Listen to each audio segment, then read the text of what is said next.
Hello, this is your professor, Ann Babson. I wanted to have a brief word with you regarding a particular issue that you'll see in works of American literature after World War II. Um, you noticed in how it talks about people losing their minds. That's the first thing he talks about.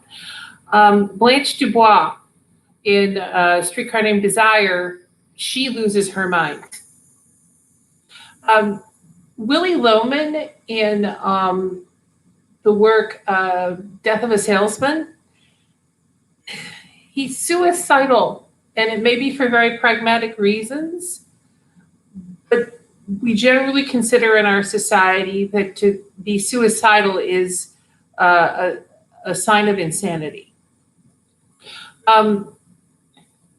And one of the things that we see repeatedly throughout works of literature after the Second World War is that people who are portrayed in that work, they lose their minds. And I think a good question for students to ask, because each case, of course, is individual, is not what does insanity represent, but what about society is being indicted by the discussion of losing one's mind? For instance, Willie Loman being willing to kill himself, it's a clear indictment of modern capitalism.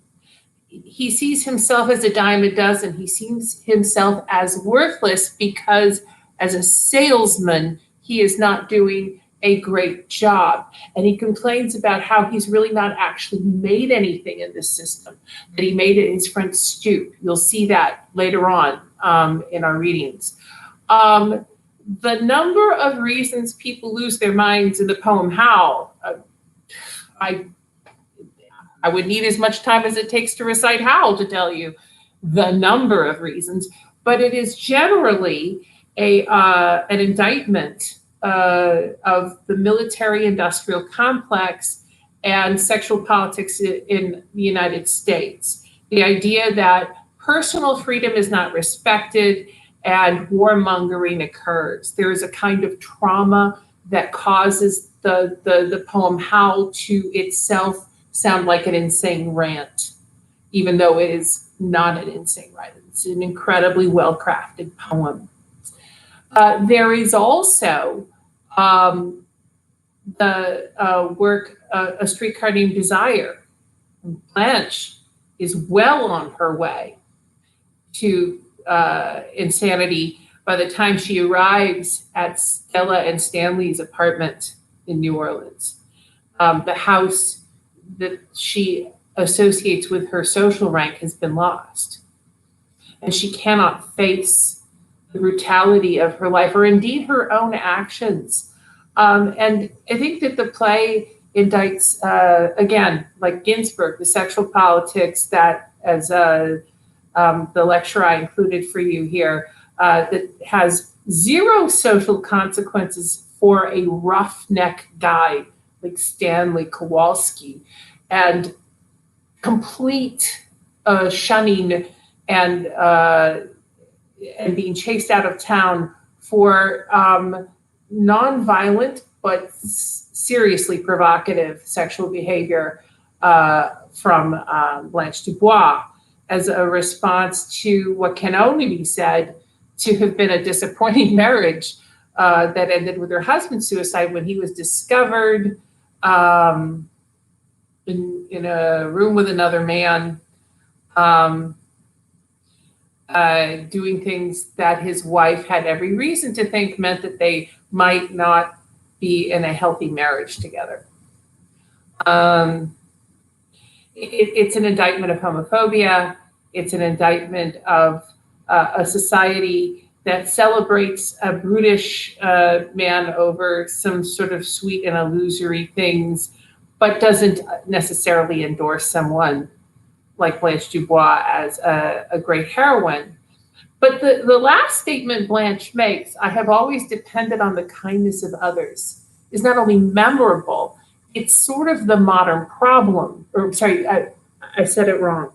I've always depended on the kindness of strangers. To depend on the kindness of strangers means that someone is very alone. Tennessee Williams is suggesting, of course, that Blanche is really very alone, but also that the rest of us are too. If you think about what our culture has evolved into now, many years later, 70 years after the play was written, where we have Facebook friends, we have followers on Instagram. We too, in GoFundMe world for things like medical expenses, are depending on the kindness of strangers.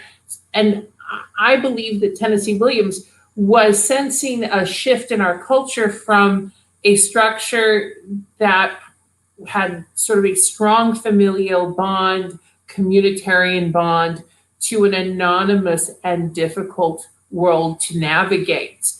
Blanche loses her mind. So when you are looking at a late 20th century work written after World War II, and you see somebody go crazy in that work, ask what part of society is being criticized through that person not being able to cope and losing his or her mind, because that's usually what's going on. That's what the point I wanted to make. I think that will help you. Thanks for listening. Bye-bye.